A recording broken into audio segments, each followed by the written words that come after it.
let's listen now to what Ms. Shraddha has to say about this conflict, especially from a geoeconomic perspective, since she has been specializing on the supply chain risks, especially, and looking at from looking at the conflict from that particular perspective. How do you see this conflict is impacting the global economy and the economy of the different regions, important regions of the world, and especially looking at it from the global supply chains perspective? I would like to uh, uh, ask Shraddha to reflect on her understanding on this particular issue for our benefit. Over to you, Ms. Shraddha.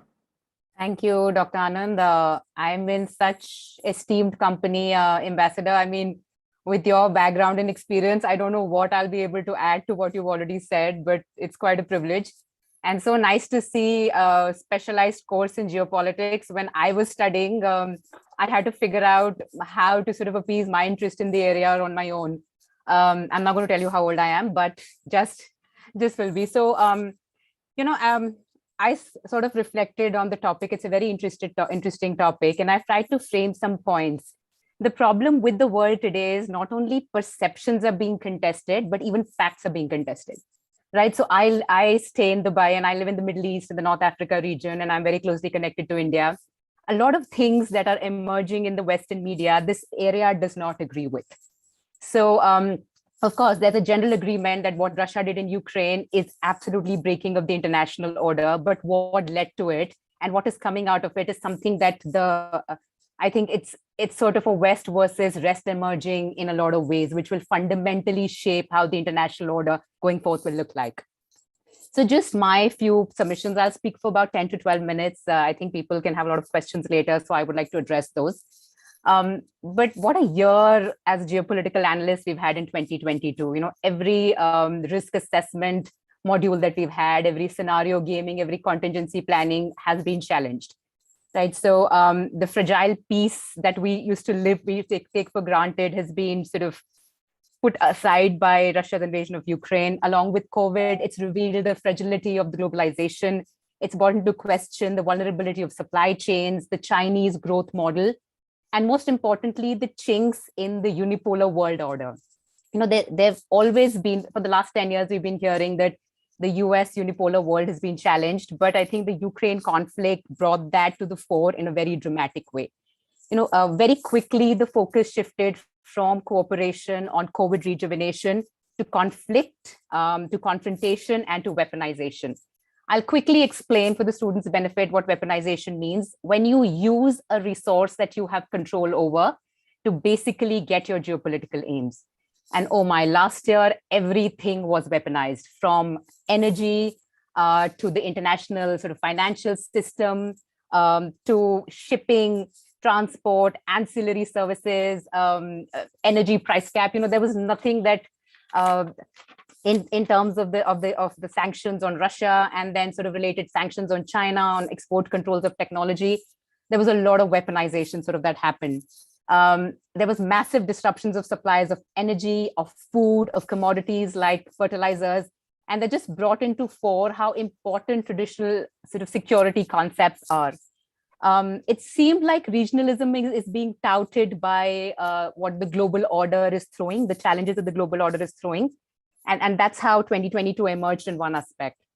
But it was also the year when the mid powers, India, Turkey, Saudi Arabia, UAE, Nigeria, I mean, all of these countries, Brazil, that have traditionally punched below their sort of political economic weight came to the fore. I think G20 was the most stark example of how these sort of countries came together to fundamentally try and reshape the Western financial, trading, and the economic arena. There were islands of regional opportunities. So I live in an area where in the GCC, where a number of opportunities have emerged and a number of sectors frog leaped, right? So the transition to energy, of course, is one sector that has gotten a lot of attention amidst the larger, bleaker environment. You've got technologies of the future. There are a lot of things happening on for example, metaverse, blockchain, AI.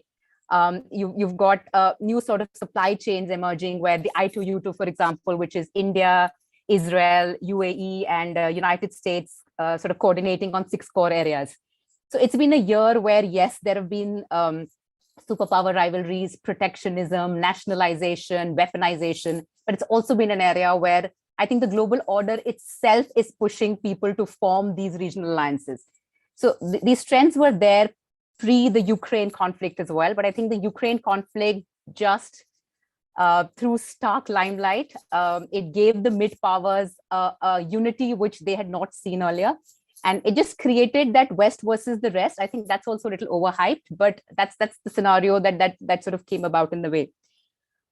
So going forward, what I see is what I call a balance so I always look at things from a business viewpoint because that's where the consulting comes in.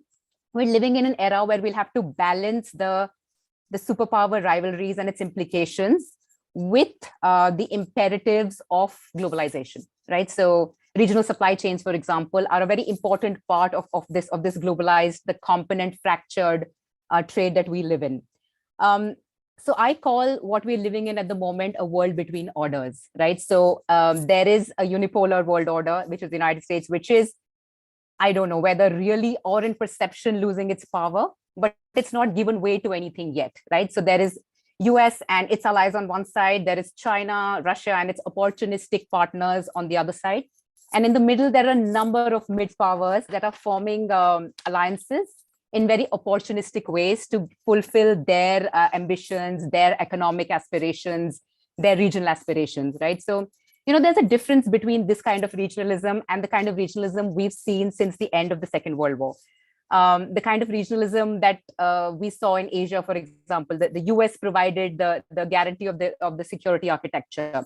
In the Middle East, it was the petrodollar was the basis of the alliances that emerged. In Asia, again, China and the supply chains led to a very strong regionalism. There was a certainty in this world order, which the companies found much easier to navigate. Right. So you knew that you could go into a geography, even if it's considered hostile, and there will be no sanctions on you and you would still be allowed to operate. That has fundamentally changed. Now it's been changing for some years, but I think the Ukraine conflict has just brought that to a lot of force. So I'll give you some example of opportunistic regionalism, and then I'll go to impact on companies. The GCC, right? That's an area which I think not enough attention is paid in the dominant media. So out of the 20 sovereign wealth funds in the world, out of 10, actually, the top 4 or 5 are now in the GCC, right? So UAE, Saudi, Qatar, about 3 trillion in assets. They are investing left, right, and center in the region, in North Africa, of course, in the world as well. But I'm just focusing here because they're creating regional interdependencies. So most of so Egypt has been very badly hit by the Ukrainian crisis because it's a largely import economy. They've had a cost of living crisis. Their currency is depreciated. A lot of their assets have become pretty useless. It's Saudi, it's UAE, it's Qatar, which is bailing out these assets in a very big way. So the sovereign wealth funds are doing it. The GCC itself has been moving towards rapprochement for a number of years. I think the Ukraine conflict has just speeded up. I'll just point out 3 factors here, which I think are responsible for this kind of rapprochement post the Ukraine conflict. The first one is a disquiet that's been caused by the Western sanctions on Russia, which included the price cap, right? Which essentially means in a market that's been driven by sellers, the buyers are trying to decide the market, the price. And this is something that's caused a lot of disquiet in OPEC. One of the major reasons that they cut production in December, despite the American pleas to sort of not cut oil production because sanctions on Russia were coming into effect. The second one that I feel has had a lot of disquiet is the freezing of the Russian assets, the 300 billion assets that have been frozen in the US banks, giving a sense that if you're not with us, we can take your money, which is in our banks, right? Very simplistically and dumbing it down. And the third one has been, this sort of bullying of every nation to take a stand in Ukraine, which some of the closest allies have sort of defied. Israel is a very prime example. They've done I was very surprised. They've done very limited things in Ukraine. I think one of the major reasons is that they have their own issues with Russia and Syria, etc. So they don't want to provoke a larger sort of issues there. So those are the things that have led to opportunistic regionalism. Africa is a very interesting space again, and I think a lot of work is coming out of this in academia now. That it's really what I call pardon my language, one of the last Virgin Islands. There are a lot of opportunities, untapped. There is a population that is upwardly mobile, that speaks both French and English. The areas have come up, especially North Africa has come up in a big way, but it's become a ground of superpower rivalries in both positive and negative ways, right? So in negative ways, I think suddenly attention has come on Africa, where the Wagner Group, which is the Russian paramilitary force, how they've made inroads in areas where, for example, the French have been withdrawing. So Mali, Burkina Faso, Central African Republic, it's been happening for some time, but I think the international limelight, especially the limelight by the US, has come post the Ukraine war. So you have an area where a number of foreign forces are now operating.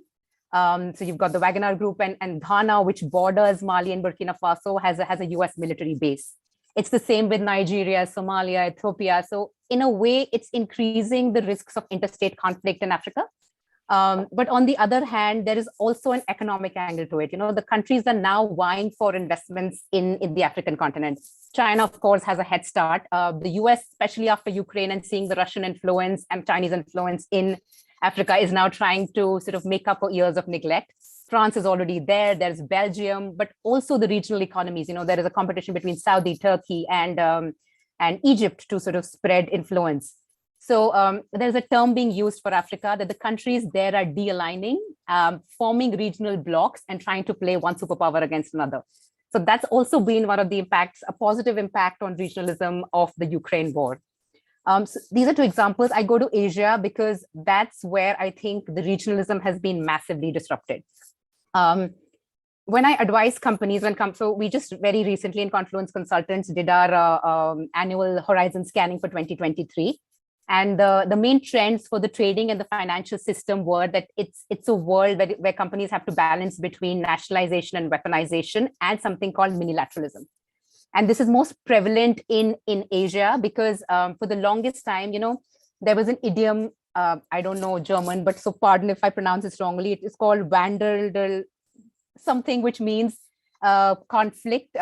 economy and trade will trump conflict, right? Asia has really believed in that for a number of years. Asian powers have tried to stay away from alliances. They've tried to sort out their own issues. They put economics everywhere. They've tried to negotiate with China. In Asia, that centrality of regional supply chains is now being called into question. Right? So you guys must have heard about the concepts of nearshoring, reshoring. You've defined China in a very adversarial way. So it has massive implications. There was a joke in a couple of years back that it is Apple that maintained peace in the Indo-Pacific. Because from China to Vietnam to Taiwan to all of these countries, they had massive operations. They made sure that trade flew in and out of Indo-Pacific, that the South China Sea and the East China Sea will not be blocked by any military exercises. All of that is now changing. So for the companies, I would say that, economic imperatives of globalization continue. And I will give you some examples, but the geopolitical and political certainties that marked that order are now gone, right? So the Chinese, the export controls on Chinese tech in October 2022, which the US it's one of the most far-reaching restrictions that the US has put on China. And it just there's no distinction between civilian and military. It does not only stop the semiconductor and chip parts from reaching to China, but even anyone related to the US, of US-born origin or related, cannot help the Chinese in its development, right? And these are the bases of your AI or military applications. So it is a blow. Having said that, about 95% of the trade in the world happens in very normal ways. It's a very component fractured trading system that we have. I'll give you one example. So shirts, for example, India produces great quality cotton, but it is not very good with, for example, fabric. So the cotton flies to China for fabric. China is not very good with dyeing. It goes to a third country for dyeing, but it's not good for stitching. So it comes to Vietnam, it comes to Bangladesh for stitching. And from there, the brands pick up. Right. And trade in 2022 was about, I think, if I'm not mistaken, about $32 trillion, which is almost 1/3 of the global GDP of about 100 trillion. So that trade will continue. It is in a very, as I said, in a very component splintered way, which means different components are made in different parts. So the 5% of the top notch, high tech, military applications related will be a sector that will be disrupted. But what really has happened with even the restrictions on Xinjiang cotton, right? The companies realized that the resources can be quickly taken off the table. It took about 8 months for Russian energy to be outside of the main energy market. Wherever they're selling now, they're either doing it in the black market, or they're doing it within the price cap, or they're doing it with vessels which used to earlier transport Iranian and Venezuelan oil, for example. Territories that you thought were great for your business could quickly become hostile. Russia is one example, but Myanmar, you had a coup in Myanmar, which meant that the US sanctioned it. Japanese, Korean companies ended up losing so much money. Then you've got sanctions, of course. Countries like Belarus, Venezuela, Iran really don't matter because companies have learned to live with it. But there is a clear and present danger that any country can be sanctioned within this US, China, Russia superpower rivalry. They could be sanctioned. And the third one is that political backlash, lawfare, and sanctions are a clear and present danger. Lawfare is another very interesting aspect. So you've heard the sanctions that are coming on China, Russia. China is also retaliating in its own way. So there's an Anti-Foreign Sanctions Act in China, which says that any company that sort of follows the US sanctions or the sanctions can be challenged in the court of law in China, ostensibly losing the big Chinese market, right? You've also, this is very interesting, last year, all the rare earth minerals, which basically power your transition to clean energy, all the companies were put under one major jurisdiction in China, which directly now reports to President Xi Jinping. So they are also thinking of weaponizing in the future. So these are the things that companies will have to look at when they plan. So this is what we tell everyone: before you enter a geography, your market entry strategy, your diversification plans, your stakeholder analysis, your cultural analysis of what country you're going into. I'll give you a very simple example. In 2 years back, Adidas, if I'm exceeding time, Dr. Anand, please let me know, because once I start talking on these things, I just don't stop. So Adidas, Nike, Burberry, they ended up showing a map of South China Sea, which was not acceptable to China. Massive boycott by netizens. Overnight, their sort of digital footprint vanished from the Chinese website. So you could have a shop right there, but it will not show on your the maps that are basically Chinese powered. So it's a very interesting dynamic, but it is an era of superpower rivalries where regional economies, countries like India, as his ambassador said, GCC, Africa, are trying to temper down the risks, create their own ways of doing things. But I would say globalization 2.0, as it's called, with its basic tenets of increasing trade between emerging economies, trying to sort of build new supply chains, components sort of printed manufacturing, is going to be very VUCA. That's a risk term we use. It's vulnerability, uncertainty, something, and ambiguity. Something. It's called a very VUCA world. That's something that the companies sort of will have to negotiate. Just one last point, and I'll stop. There's a lot of talk about supply chains moving out of China. There is a China-free supply chain. I think it's years in the making, precisely because of the component manufacturing mastery that China has done in the last 30 to 40 years. So I'll just give an example. There's a lot of fanfare about iPhone coming to India, and it's a great thing that we've been able to attract the iPhone in India. But iPhone realized that they still have to import components from China, which means that now there is a drive towards Chinese. Some of the component manufacturer companies in China will be allowed in India under JVs with Indian companies. So it's a very, the trading systems that we've built in the last 30, 40 years are extremely interrelated, and this kind of protectionism, weaponization, etc., is something that all companies will have to manage. And I'm going to stop here because, as I said, if you don't stop me, I will just keep talking. Thank you, but certainly we would like to listen more from you. We may later on plan that separately. Sure, but sure. Thanks a lot for sharing your insights from your experience, your first-hand experiences for doing research and advisory for private firms and countries who are influenced by this or who are affected by this. now I would like to turn to Ms. Shraddha. And we have mentioned about the overall supply chain, how it has, there is this whole thing about diversification of supply chains away from China.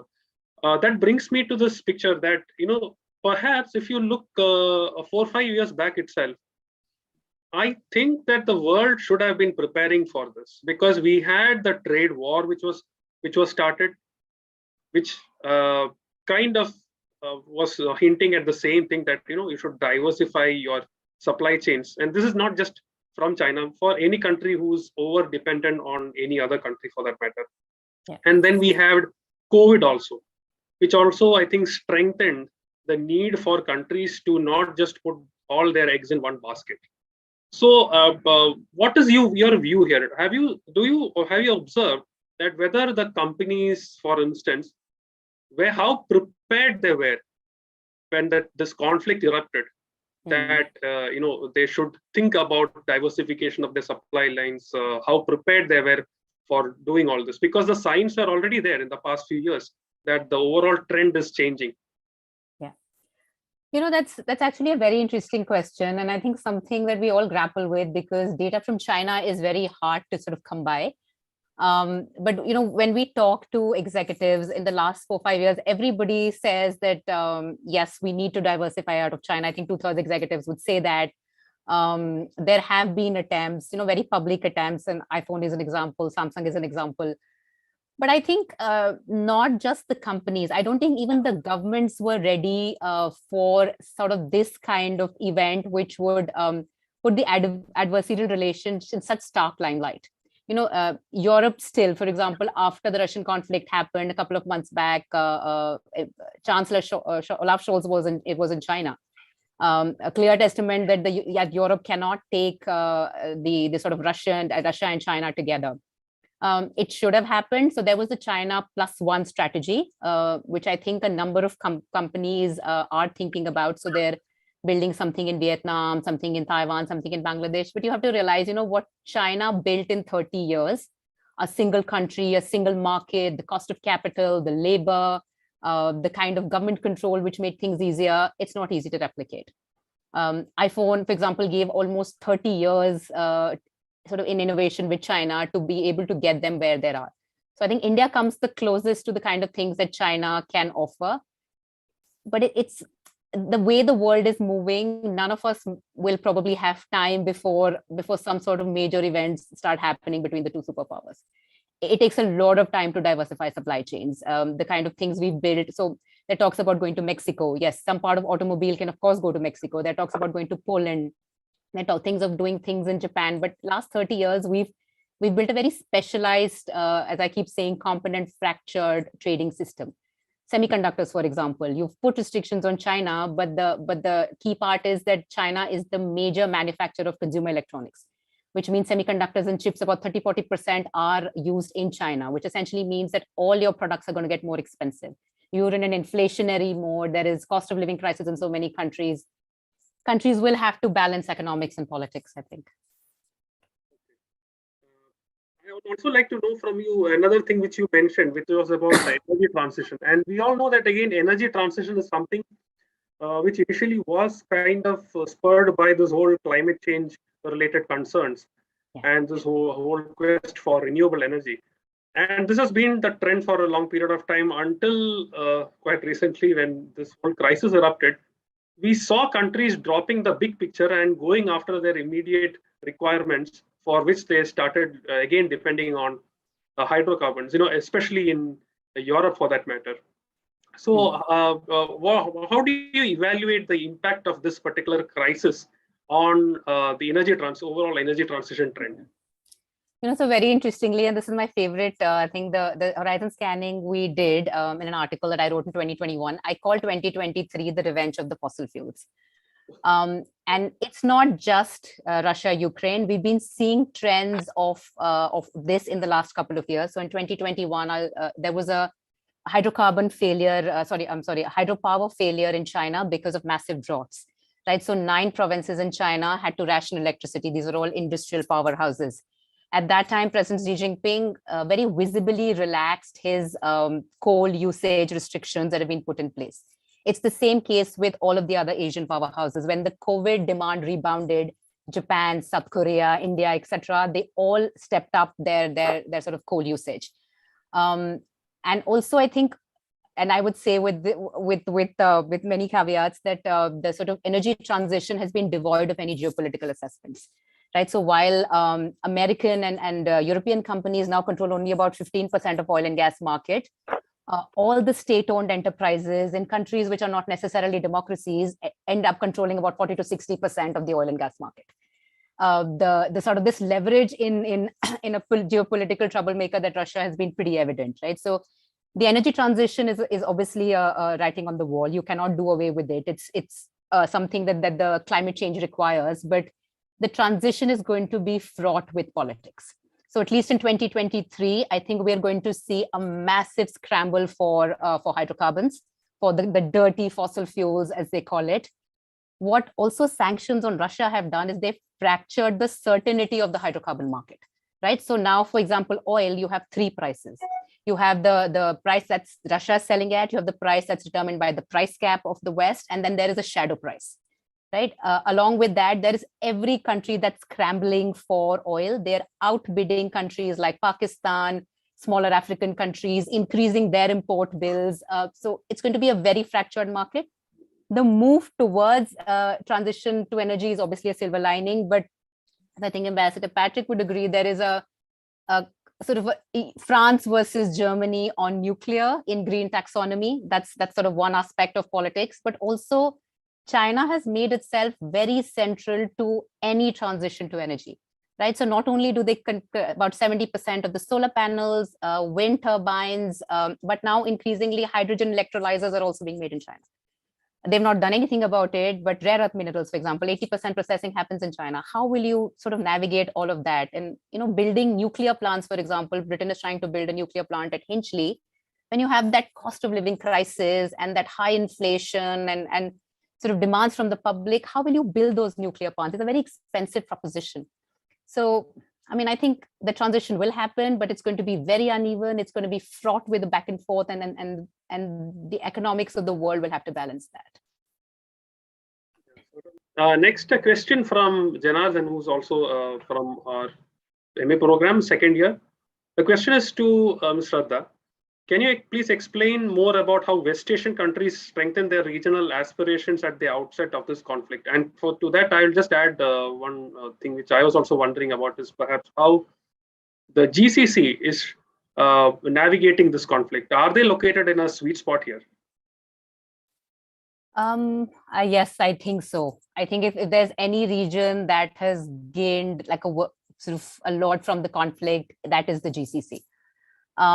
So three ways I can think of how they're sort of. Sorry, could you repeat the first question? The question is. Yeah, the question is to how the West Asian countries are strengthening their regional aspirations. Okay. At the outset of this conflict. Okay, so I will just clarify. I think it's basically the GCC countries that have, the oil-rich GCC countries that have really gained from the conflict. There are three ways in which they're strengthening their regional aspirations. The first and foremost is obviously the high oil and gas revenues that they've got in the last year, right? So earlier, what used to happen was that they would channelize these into paying the salaries, sort of keeping the monarchies alive, basically very non-productive stuff. This time, they have very professional sovereign wealth funds. So all of that money has been channelized into the sovereign wealth funds, which now are investing all around in the region and abroad as well. See a number of tech companies now have investments by Qatar, by Saudi, by UAE. So they're creating those regional interdependencies. Second is they're in a very sweet spot to sort of play the superpowers against each other, right? So the sort of the Chinese President Xi Jinping made the first visit out of the country. I think it was second visit out of the country was to Saudi Arabia and sort of the Arab countries.